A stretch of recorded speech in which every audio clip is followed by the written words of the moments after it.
Salut à tous, bienvenue dans cette nouvelle vidéo avant-match Reims PSG. On va donc analyser la conférence de presse de Luis Enrique avant Reims PSG. Comme vous savez, après la défaite de Milan, Paris se doit de réagir après cette défaite, donc 2 buts à 1. Le match avait bien commencé, ils ont arrêté de jouer comme d'habitude. Bref, ce n'est pas ça aujourd'hui la question. Donc voilà.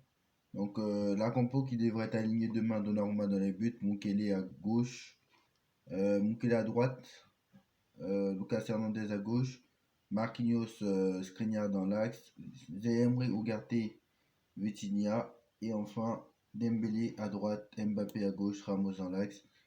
Gonzalo Ramos encore titulaire. Euh,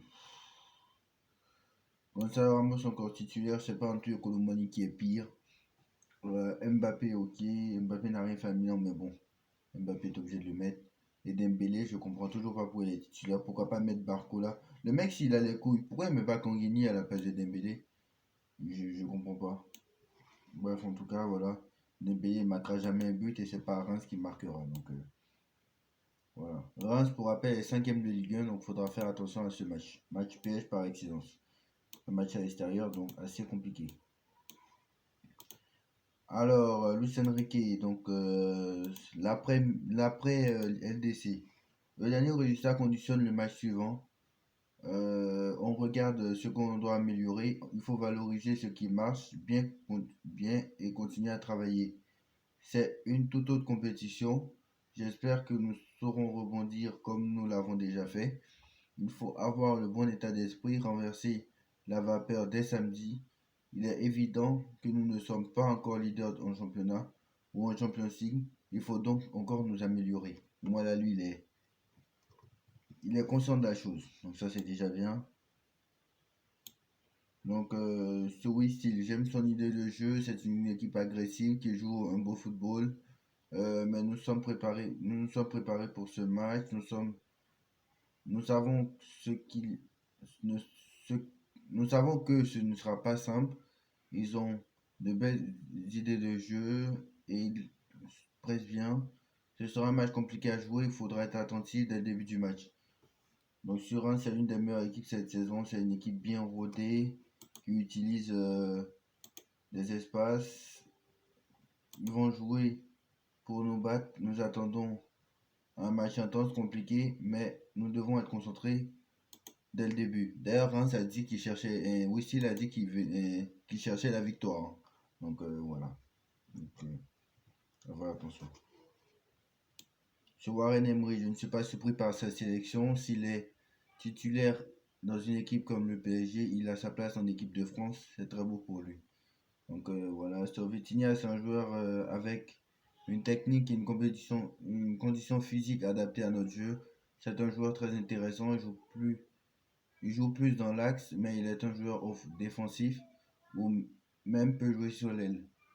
C'est intéressant de pouvoir évoluer à plusieurs postes, mais il faut bien savoir le faire. C'est un joueur important pour nous. Il est l'un des joueurs qui a le plus joué, ça c'est vrai. D'ailleurs, Skriniar est le joueur le plus utilisé par Luis Enrique. C'est le seul que j'ai jamais vu sur le banc d'ailleurs, Skriniar. Bon, dans les matchs officiels, hein.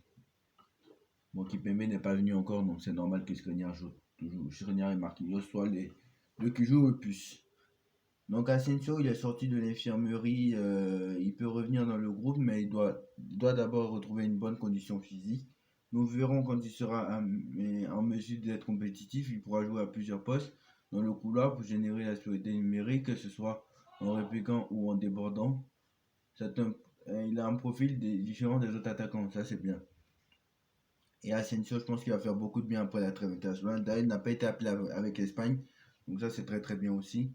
Donc on verra donc ce qu'il sera capable de faire. Ce serait bien le retour d'Asensio. Franchement, ce serait très bien le retour d'Asensio.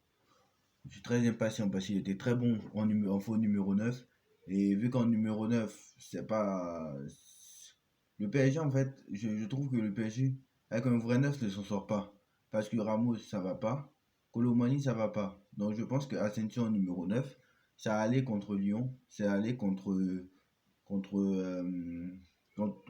Lyon.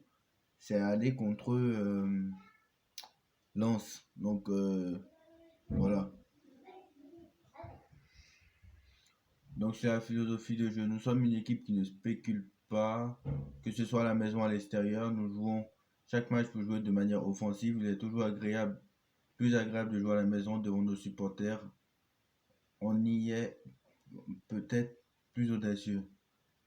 Mais notre attitude ne change pas, que nous jouons à l'extérieur ou à domicile. Il faut savoir jouer chaque match avec la même philosophie. Oui, mais moi j'ai remarqué surtout que à l'extérieur c'est beaucoup moins bien qu'à domicile. Et ça c'est dommage. Bon, c'est dommage pour ça parce que vraiment il joue très bien. C'est dommage. Donc Kylian Navas il reste en soin pour une lombalgie. Nuno Mendes se continue sa rééducation. Kipembe lui est en phase de reprise. Danilo Pereira, lui, il effectue un travail individuel et son retour sera espéré après la trêve internationale. Donc, normalement, Asensio, Asensio n'est pas sur le point médical. Donc, ça veut dire qu'il n'est pas blessé. Mais par contre, en fait, c'est qu'il n'est pas dans le groupe, en fait. C'est-à-dire qu'il est trop juste pour reprendre. D'après Luis Enrique, il est trop juste. Donc, certainement qu'il pourrait postuler pour le prochain match. Donc, notamment. Donc, après la trêve internationale, je pense que Luis Enrique le fera un peu jouer et ça sera très bien. Donc on a dit le groupe. Donc voilà. Donc voilà un peu. Donc demain il va falloir être concentré. Hein. Faudra prendre encore des points parce que Monaco et Nice n'a pas fini. Ah, d'ailleurs qu'on joue contre Monaco juste après, avant Newcastle, je sais plus. Je crois qu'on joue contre Monaco la veille et avant ou après. Mais comme je l'ai dit, le Paris Saint-Germain est sans doute meilleur.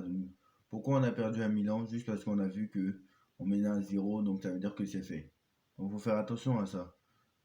Nice joue tout à l'heure, donc si Nice ne gagne pas à Montpellier tout à l'heure, on a l'occasion de prendre la première place. Surtout même s'il y a un match nul, ce sera bien.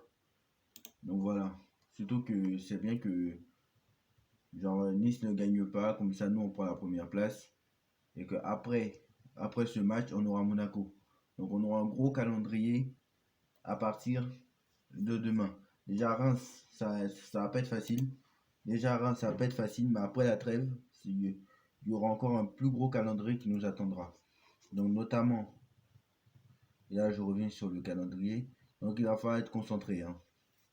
Donc c'est là où peut-être la saison du PSG pourrait se jouer parce que, pas qu'il pourrait tout perdre, mais on va dire que il pourrait être éliminé. Donc pour le mois de novembre, on a eu Milan, donc on a eu Montpellier, on a eu Milan. On a Reims demain qui va pas être facile. On a Monaco qui est deuxième de Ligue 1, je crois si je ne me trompe pas. On a Monaco qui est deuxième de Ligue 1, et qui est troisième de Ligue 1. Le deuxième c'est le Paris Saint-Germain. Donc le match PSG-Monaco pourrait être le match entre le premier et le troisième. On va voir ce que Monaco fait demain. Fait ce soir, pardon. Fait demain, pardon. Après c'est Newcastle. Donc assez compliqué quand même. Après le match de décembre, après le 3 décembre, tu as Le Havre et le 9 décembre, tu as Nantes avant le 13 où tu as Dortmund. Mais bon, tu as quand même du lourd après la trêve internationale. Tu as Monaco et Newcastle. Monaco, ça va pas être facile. Newcastle, ça va pas être facile. Surtout que Newcastle est proche de l'élimination. Nous aussi. Donc voilà. Il faudrait vraiment bon. Newcastle est plus proche de l'élimination que nous. Donc on va dire ça comme ça. Donc voilà. Si, pour rappel, si Paris gagne face à Newcastle et que Dortmund aussi s'impose, ça sera le Paris Saint-Germain sera qualifié. Donc voilà. Donc il faudra rebondir et très vite d'ailleurs. Match piège demain et pour rappel, hein, le Paris Saint-Germain n'a pas gagné contre Reims depuis la saison 2021-2022 de Pochettino. Donc voilà, l'année dernière on avait fait un partout au match retour où Luis Campos a failli descendre encore. Vous faites un 1-0 pourri contre Reims. Et, euh, et au match aller, on avait fait 0-0. Donc ça, c'était les résultats. de la saison dernière et la saison d'avant. On avait gagné notamment 4-0 et 2-0. Donc voilà, c'était un peu ça. C'est surtout le premier match de Lionel Messi au Paris Saint-Germain, je m'en souviens. Donc voilà, dites-moi en commentaire ce que vous en pensez. Alors, et aussi, ah oui, par contre, Dembélé, il va falloir me le mettre un jour sur le banc. J'insiste là-dessus, hein. Mais il faudra un jour se poser la question de est-ce que je peux le mettre sur le banc un jour? Parce que à un moment donné, quand un joueur ne fait ni but, ni passe décisive, moi je comprends pas un truc. Expliquez-moi un truc. Comment Ousmane Dembélé, tu es un attaquant, tu es un ailier, tu n'as pas eu de, tu as joué dans de grands clubs européens qui savent quand même, qui sont bien gérés quand même, avec des grands entraîneurs, et tu n'es pas décisif dans les gros matchs, tu n'es pas décisif du tout, même pas dans les gros matchs forcément, tu n'es pas décisif, et tu es toujours titulaire. À Dortmund, avec, il a Jürgen Klopp quand même. Dortmund, il y avait Jürgen Klopp et Thomas Tuchel. Même si Thomas Tuchel n'est pas forcément un gros coach, mais Jürgen Klopp, il a eu, avec Xavi, il était tout le temps titulaire. Et d'ailleurs, c'était l'un des joueurs préférés de Xavi, hein. C'était un des joueurs préférés de Xavi. Avec Deschamps, il est souvent titulaire.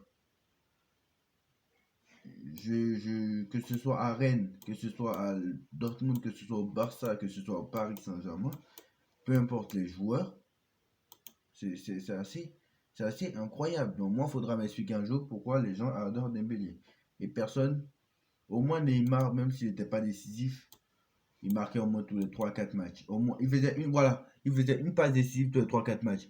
Rare que Neymar fasse 5 matchs sans être décisif. Rare. Même s'il se blessait beaucoup, hein. Mais au moins Neymar, 3-4 passes décisives.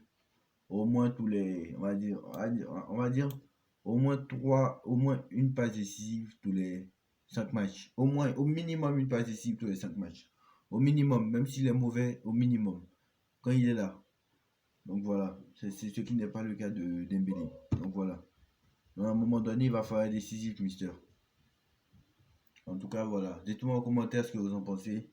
On like, on partage, on commente, on s'abonne et on se retrouve très très vite pour une nouvelle vidéo. Tchuss.